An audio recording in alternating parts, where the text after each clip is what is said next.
Doa Anda kalau Anda bermohon kepada Allah seketika akan dikabulkan. Kalau benar apa yang Anda mintakan dan Anda butuhkan dalam doa itu. Karena Allah hanya mengabulkan apa yang dibutuhkan, bukan apa yang diinginkan. Salat sudah saya uraikan. Tahajud, qiyamul lail sudah saya bahas, 11 rakaat, 23 sudah saya bahas. Pertanyaannya, setelah itu apa yang dikerjakan oleh Nabi? Kita ambil satu amalan saja malam hari ini, dan amalan ini dahsyat. Saat dikerjakan, satu, seketika dosa bisa diampuni. Seketika. Yang kedua, ini rahasia terbesarnya. Doa bisa dikabulkan. Seketika. Doa dikabul. Dua ini saja dulu yang saya sampaikan. Amalan yang dilakukan langsung setelah tahajud. Ya, sebelum datangnya fajar. Jika Anda mengerjakan benar di waktu ini jaminan langsung dari Al-Quran dan dari hadis. Hadisnya sangat sahih. Bahkan orang pertama yang meriwayatkan dari Nabi itu 30 orang sahabat senior langsung. Dikerjakan di waktu yang benar, dengan cara yang benar, maka yang Anda akan dapatkan satu, semua dosa-dosa Anda akan digugurkan pada saat itu. Jika benar kalimat dan amalan yang Anda kerjakan. Kedua, doa Anda kalau Anda bermohon kepada Allah seketika akan dikabulkan. Kalau benar apa yang Anda mintakan dan Anda butuhkan dalam doa itu. Karena Allah hanya mengabulkan apa yang dibutuhkan, bukan apa yang diinginkan. Kalau keinginan Anda menjadi kebutuhan, dikabulkan. Kalau cuma keinginan tidak ada kebutuhan, maka Allah akan ganti dengan cara yang terbaik. Nah, apa amalan itu? Quran surah ke-51, ini ayatnya. Quran surah ke-51, ayat 18. Paling kanan, agak sedikit ke bawah, di pertengahan. Oh ya, bonusnya. Sebetulnya bukan bonus, ini utamanya. Nanti kalau terbiasa mengerjakan amalan ini selama hidup, paling minimal Anda akan masuk surga tempat terbaik nomor 2. Kelas VIP, taman surga. Taman surga. Kalau Anda kerjakan ini karena mengikuti tuntunan Nabi, maka naik tingkat yang paling tinggi VIP. Surganya bersama Nabi, bersama orang soleh, para syuhada, para siddiqin. Dah, sini. Ulang. Surah ke-51 ayat 18. Sekarang perhatikan. Fokus. Sekarang sudah malam? Sudah malam sekarang. Kalau ukuran bahasa Arab sudah malam ya. Jadi begitu masuk Isya itu sudah malam. Isya itu batas malam.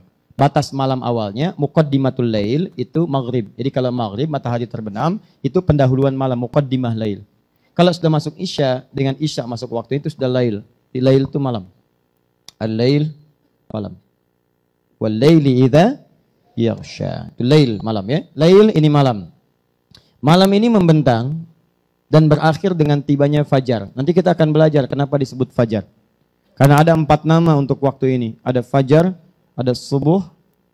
Fajar di Quran surah 17 ayat 78. Di Quran surah kedua ayat 187 misalnya. Subuh di Quran surah 81 ayat 18.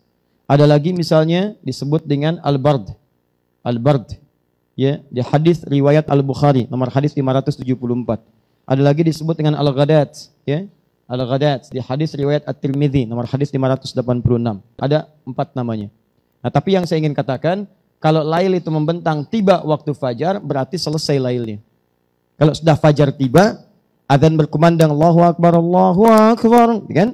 Nah, sudah mulai muncul tuh garis merah, ya, yang bagian terakhir. Karena ada yang pertama, ada yang kedua. Yang pertama itu disebut dengan fajar kadzib, ya. Jadi ini bukan ini pendahuluan mau datang fajar. Yang kedua itu yang aslinya. Sekarang sudah ada jam, jadi tidak repot lagi melihat keluar. Nah, kemudian ketika ini tiba artinya malam sudah berakhir. Nah, jeda menjelang fajar, ada waktu singkat menjelang fajar. Kisaran 15 sampai kurang lebih 20 atau 30 menit. 15 sampai 30 menit. Ya.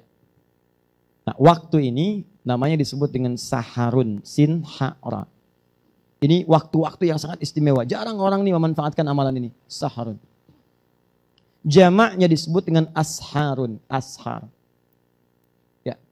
Kalau disebutkan ashar berarti peluangnya bukan cuma satu. Kalau malam ini nggak dapat, besok dapat. Besok nggak dapat, besoknya lagi dapat. Di sepanjang kita masih punya kehidupan, punya peluang meraihnya. Makanya waktu singkat menjelang fajar. Sekarang fajar jam berapa subuhnya? Ayo lihat sana. Tuh lihat tuh. Ada kelihatan. Oh ya. Subuh 4.18 ya. Baik. Sekarang maghrib jam berapa? Lihat sini. Maghrib jam berapa? Baik ya. Penghuni surga Firdaus nggak tahu waktu sholat. Insya Allah tahu belakangan. Lihat sini. 4.18 fajarnya. 4.18. Nah. Kurangi 15. 4/3. Kalau kurangi 30. Jam 3 lewat. 3 lewat 42. Saya kita ambil. 3:42. Taruhlah misalnya jam 4 kurang seperempat. Nah, jam 4 taruh kita ambil misalnya jam 4 kurang seperempat. 3:45. Ambil yang tengah-tengah ini. 3:45 ini yang disebut dengan sahar. Jamaknya disebut dengan ashar. Artinya peluangnya nggak cuma satu waktu. Besok dapat lagi, besok dapat lagi. Kalau Lailah ini cuma sekali. Makanya mendapatkan Lailatul Qadar nunggu Ramadan cuma sekali. Jadi kalau Ramadan nggak dapat, Anda tunggu Ramadan tahun depan. Itu pun kalau hidup. Makanya kalau tiba Ramadan, sungguh-sungguh dapetin ini, karena belum tentu dapat tahun depannya lagi. Masih untung hidup sampai Ramadan. Masih untung. Barangkali Allah ingin berikan anugerah yang sangat indah dalam kehidupan kita. Ya, jadi buru itu. Tapi kalau yang ini, tiap waktu bisa didapatkan. Makanya keterlaluan kalau ada orang tiap waktu bisa dapat, tapi nggak direncanakan dapat. Itu keterlaluan orang itu. Keterlaluan. Karena itu bikin rencana sahar. Apa keistimewaan waktu sahar ini? Apa amalannya? Apa yang diberikan? Buka Quran surah ke-51 ayat 18. Lihat sini. Wabil ashari, pakai ba bukan fa. Ada fa, ada ba. Wafil ashar bisa. Tapi kenapa Al-Quran kemudian mengatakan firman Allah wabil ashari, pakai ba bukan fa. Ba itu menunjukkan sesuatu yang lekat. Kalau fa belum tentu ada dalam lekatan. Misal saya katakan, saya sedang berada di masjid depan nih. Teman telepon, begitu telepon orang Arab nanya, ya syahadi aina ant? Anda di mana? Saya katakan, Anda fil masjid. Anda di masjid sekarang. Fil Aqabah, masjid Aqabah. Sedangkan saya di luar. Di luar, tapi saya katakan saya di masjid. Itu pakai fa. Walaupun saya tidak masuk ke dalam. Saya di area masjid. Itu pakai fa. Tapi kalau saya katakan, Ana bil masjid al-an. Bi pakai ba, orang paham. Orang paham. Kalau paham kayak bahasa Arab, kalau sudah pakai ba, berarti sudah masuk ke dalam masjid. Dempet dengan masjidnya. Menyatu dengan masjid. Maka di sini kalimatnya tidak menggunakan fa, tapi pakai ba, wabil ashar. Seakan-akan Allah ingin katakan, hey, kalau sudah tiba waktu sahar itu, dempet tuh, tempel waktu itu. Dekati waktunya. Jangan jauh-jauh. Ini Anda dipanggil 4.18 subuhan, 3.45, bangun tuh siapin. Bahkan dari jam 3 udah tahajud, siapin, buru nih, tempel. Tempel, karena nanti ada yang tahajud tapi nggak nempel waktu ini. Dia udah dekat ke sini, udah dekat nih. 3.40 selesai tahajud. Udah dekat-dekat ke sini. Tapi dia abaikan waktu ini. Dia nggak nempel, padahal sudah dekat di sini. Tiduran lagi. Masya Allah. Bangun jam 8 lewat 14. Subuh 4.18. Nah, tapi kalau pakai ba, selesai 3.40 istirahat sebentar. Istirahat sebentar, jeda silahkan. 3.45 mulai. Tempel waktu ini. Dekati. Ba'ul musahabah, jadikan sahabat dengan sahar. Ba'ul ilsaq, tempel dekat, jangan sampai hilang peluangnya dari Anda pada saat itu. Tempel dia. Bagaimana cara menempelnya? Hum yastaghfirun. Amalannya, mereka banyak beristighfar di waktu ini. Nggak ada banyak amalan, cuma satu, istighfar. Istighfar. Ini amalannya. Dahsyat. Istighfar. Itu meminta ampunan dari dosa. Jadi kalimatnya sederhana. Hum yastaghfirun, mereka minta ampun. Kalimat singkatnya begini, kalau mau pakai bahasa Arab yang singkat sederhana. Astaghfirullahaladzim, astaghfirullah, astaghfirullahaladzim, astaghfirullah. Kalau mau agak panjang, astaghfirullahaladzim, alladzi la ilaha illa huwal hayyul qayyum wa natubu ilaihi. Astaghfirullahaladzim, alladzi la ilaha illa huwal hayyul qayyum wa natubu ilaihi. Tapi bukan cuma di lisan. Karena ista itu dalam ilmu saraf, ista. Jadi ada fa'ala yaf'ilu, fa'ala yaf'ulu, fa'ala yaf'alu. Ada fa'ala yufa'ilu, ada tafa'ala yatafa'alu, ada istaf'ala yastaf'ilu. Kalau pakai ista, artinya memohon sesuatu dengan merasakan apa yang dimohonkan. Ista. Begitu Anda katakan istighfar, minta ampun. Istighfar permintaannya. Bukan cuma katakan astagfirullah, sambil merasakan dosa apa yang Anda perbuat sehingga Anda minta ampun. Jadi begitu Anda katakan astagfirullah, ya Allah, ingat sebagai anak mungkin pernah dosa, salah pada orang tua. Membuat ibu menangis dengan lisan Anda itu. Membuat ayah kecewa dengan perilaku Anda. Minta ampun. Astagfirullah, ya Allah. Sebagai istri ingat dosa apa pada suami saat itu. Sebagai anak ingat. Sebagai tetangga mohon ampun. Tubuh kita astagfirullah, minta ampun. Minta, rasakan. Dan usahakan Anda rasakan sehingga kenikmatan istighfar itu melekat ke semua bagian tubuh kita dari ujung kepala sampai ujung kaki. Kalau sudah seperti itu air mata tuh Masya Allah mudah banget keluar. Bayangkan kalau maut datang pada saat itu. Ya Allah astagfirullah, astagfirullah.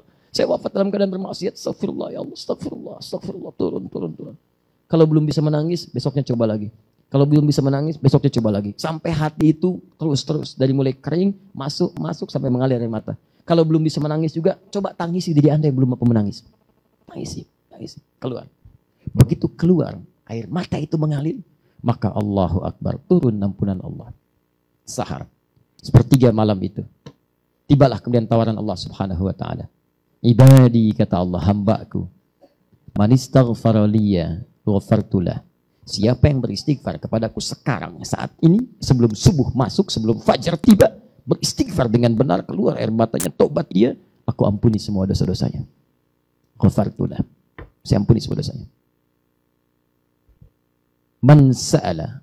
Awas, hati-hati. Man sa'alani u'ti. Siapa yang meminta kepadaku, aku berikan. Man da'ani ujib. Siapa yang berdoa kepadaku, aku jawab. Man istaghfara liya ghafartulah. Siapa yang meminta ampunan, aku ampuni. Biba ma'na. Jadi perhatikan kalimatnya. Hadis qudsi ini, hadis qudsi. Siapa yang memohon, aku berikan. Yang berdoa, aku kabulkan segera. Makanya tunggangi amalan ini. Ada amalan-amalan cerdas yang saat Anda lihat waktunya amalannya, seketika dikabulkan. Mungkin Allah itu mengarahkan Anda pada waktu ini. Bukan gak mau ngabulkan doa Anda. Cuman yang kemarin-kemarin dikasih belum dipakai ibadah. Anda minta mobil, motor aja kemarin belum dipakai ke masjid. Belum dipakai ke ta'lim. Dipakainya dunia aja. Tanggung jawabnya berat, hisabnya menegangkan. Udah minta mobil, yang kemarin gimana hisabnya? Udah minta gaji nambah, yang kemarin belum ada barokahnya. Makanya bukan tidak diberikan, ditahan oleh Allah supaya diistighfarin dulu yang kemarin. Astagfirullah, astagfirullah, astagfirullah. Pakai pada yang baik, datang yang lebih. Hadirkan istighfar. Astagfirullah, astagfirullah, astagfirullah. Nah, ini perbanyak oleh Anda. Perbanyak sampai lisan terbiasa. Kalimat istighfar itu bukan cuma di lisan, ditembus dia ke hati. Saya kalau mencoba mengamalkan itu, saya usahakan bawa tuh ke mata, bawa. Di mata itu dosa apa yang dikerjakan, bawa astagfirullah, astagfirullah. Sampai sadar mata itu keluar dari mata. Bawa ke telinga, bawa ke sampai dengan ke kaki. Bawa. Kalau sudah enteng bacaannya, udah nangis, udah lapang, kita minta ya Allah. Ya Allah, mohon ya Allah di hari ini ya Allah. Satu di antara penduduk bumi ya Allah, berikan hidayah kepada mereka. Jadikan mereka ya Allah mendapatkan hidayahmu ya Allah. Saya tidak ingin berpisah dengan mereka ya Allah di akhirat. Jadikan mereka muslim ya Allah, berikan hidayah. Satu. Ya Allah ayah ibu saya ya Allah, rahmati ya Allah ayah saya. Rahmati ya Allah ibunda saya, berikan kemuliaan. Ya Allah istri saya ya Allah, ya Allah anak-anak saya ya Allah. Ya Allah tetangga saya ya Allah. Ya Allah wajah teman-teman saya ya Allah di majlis ta'lim. Bayangkan, minta. Kebaikan-kebaikan, doakan, minta. Enak tuh, tenang. Ya Allah jangan berikan beban kepada saya ya Allah dengan menyampaikan sesuatu yang tak mampu saya amalkan ya Allah. Ya Allah ringankan hisab saya ya Allah yang tak mampu menolong saudara saya di Palestina ya Allah. Ya Allah berikan keringanan hisab ya Allah yang tak mampu menolong saudara saya di Syria ya Allah. Minta ampun. Karena boleh jadi saat mereka teriak nama Anda disebutkan Anda tidak hadir di dalamnya. Minta ampun. Minta istighfar. Istighfar itu luar biasa. Dan bahasanya menggunakan hum. Hum itu banyak. Huwa, huma, hum, hiya, huma, hunna, anta, antuma, antum, anti, antuma, antuna, ana, nahnu. Huwa dia laki-laki, hiya dia perempuan. Huma berdua, tapi hum banyak. Kalau hunna perempuan aja yang banyak, tapi kalau hum mencakup laki-laki dan perempuan. Makanya ayat ini berlaku untuk juga keluarga. Bangunin tuh istri, anak-anak, duduk bareng. Setelah tahajud misalnya untuk jadi imam, kalau ingin latihan silahkan selesai berdoa. Begitu selesai, mulai istighfar. Minta. Keluarga. Ambil suasana. Maafkan papa ya. Selama ini sudah diamanahi oleh Allah, mama dan anak-anak, tapi belum bisa menjadi papa yang baik. Mungkin papa akan wafat lebih dulu, wallahu a'lam. Tapi kalau wafat lebih dulu, tolong maafkan dosa-dosa yang mungkin ada di dosa ini, di keluarga ini karena papa. Papa mohon ampun, ya Allah ampuni saya ya Allah, astagfirullahaladzim. Istrinya mengatakan, Pak, mama juga minta maaf selama ini banyak salah ya Pak. Belum bisa jadi mama yang baik. Anak-anak maafkan mama, astagfirullah ya Allah. Begitu anak Anda yang paling kecil mengatakan, Papa, mama maafkan Anda Ma. Menjadi anak yang baik, bisa menghafal Quran seperti yang lain. Ya Allah, saya ingin jadi penghafal Quran, ingin memberikan mahkota bagi ayah dan mama ya Allah, berikan kesempatan untuk berbakti. Dia semua mengatakan, astagfirullah, ampuni kami ya Allah, ampuni kami ya Allah, ampuni kami ya Allah, ya Allah ampuni kami ya Allah. Wah, keberkahan turun di keluarga itu, rahmat diturunkan, dosa diampuni, keluarga di keluarga yang baik, wafat pun dalam keadaan yang baik, dunia diberikan, akhirat dijamin dalam kemuliaan.